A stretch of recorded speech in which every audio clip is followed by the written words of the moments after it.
ذرا ان کو بھی سن لے اور سے سنو، ان الذین تدعون من دون اللہ لن یخلقوا ذبابا ولو اجتمعوا له، جن کو تم اللہ کے علاوہ پکارتے ہو، وہ بابا شہباز ہو، اجمیر کا ہو، اجمیر کا ہو، سنو یہ ایک مکھی کو بھی پیدا ولو اجتمعوا له، بغداد کے سارے پیر آ جائیں، بریلی والا بھی آ جائے، کوفے والے بھی آ جائیں، ملتان والے بھی آ جائیں، وہ جو سورج کو سوا نیزے پہ لے آیا تھا شاہ شمس ڈولہ تبریز، وہ بھی آ جائے، یہ سارے اکٹھے ہو جائیں، ایک مکھی کو پیدا نہیں پیدا کر سکتے۔ وَإِن يَسْلُبْهُمُ الذُّبَابُ شَيْئًا لَا يَسْتَنْقِذُوهُ مِنْهُ، یہ تو بڑی بات ہے مکھی پیدا کریں، ان ساروں کو بلا کر ان کے سامنے حلوہ شریف رکھ دو، یہ پیر اور بابے حلوے کی طرف ہاتھ بڑھائیں، ان سے پہلے اللہ کی پیدا کر دی ایک مکھی اپنے حصے کا حلوہ شریف لے لے، یہ سارے بابے ٹیلوی لالن تے مکھی کو لکھو، یہ مکھی کے پاس سے اپنے حصے کا حلوہ نہیں چھین سکتے۔ ضعف الطالب والمطلوب، جو پکار رہا ہے یہ بھی کمزور ہے، جس کو پکارا جا رہا ہے وہ بھی کمزور ہے۔ طاقتوں والا کون؟ ایک اللہ عز و جل۔ توصیف الرحمان صاحب کا بھی سن لیا کہ تمام اولیاء جمع ہو جائیں تو ایک مکھی بھی پیدا نہیں کر سکتے۔ ابھی میں دلیل بعد میں دوں گا، پہلے ایک زبانی چیز سن لے، یہ آیت بتوں کے بارے میں نازل ہوئی ہے، اولیاء کے بارے میں نہیں۔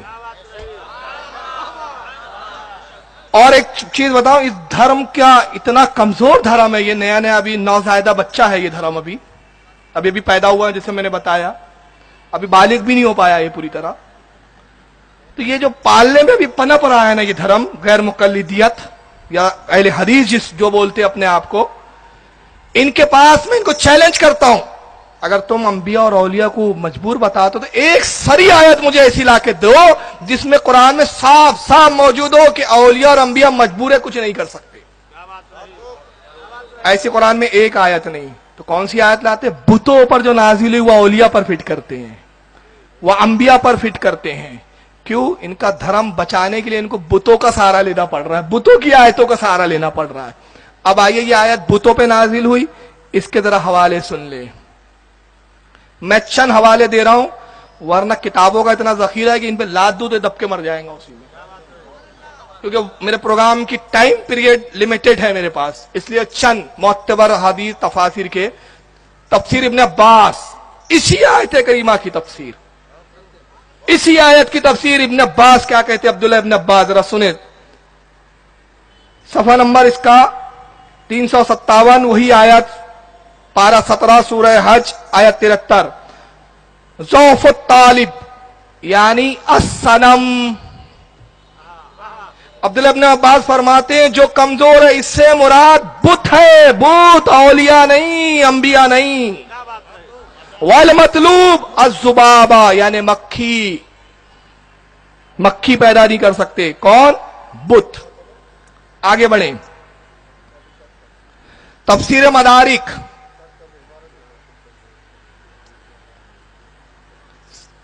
صفحہ 111، اسی آیت کی تفسیر میں صاحب تفسیر مدارک کیا کہتے ہیں؟ ضعف الطالب ای الصنم بطلب ما صلب منہ، اس سے مراد بت ہے جن سے طلب کرتے ہیں مشرکین اور وہ دے نہیں سکتے۔ والمطلوب الذبابہ بما صلب، اور والمطلوب جو قرآن میں آیا اس سے کیا مراد ہے؟ مکھی، جس سے طلب کیا جا رہا ہے، جو لے جا رہی ہے چھین کر، اس کا چھینا ہوا نہیں لے سکتے، وہ اس سے مراد مکھی ہے، یعنی ذبابہ سے مراد مکھی اور طالب سے مراد بت۔ اور آگے بڑھیں، اب تفسیر بیضاوی، امام بیضاوی کی تفسیر، اس کا جلد نمبر 4 صفحہ 180، اسی آیت کی تفسیر میں امام بیضاوی کہتے ہیں ان الذین تدعون من دون اللہ، اے لوگو تم اے لوگو جو خدا کے علاوہ تم جنہیں پکارتے ہو، یعنی الاصنام، وہ بت ہے، اولیاء نہیں ہے، انبیاء نہیں ہے، وہ کون ہے؟ بت ہے، وہ بتوں کے بارے میں۔ الضعف الطالب والمطلوب، اور جنہیں پکارا جا رہا ہے وہ بھی کمزور، اور جو پکار رہا ہے وہ بھی کمزور۔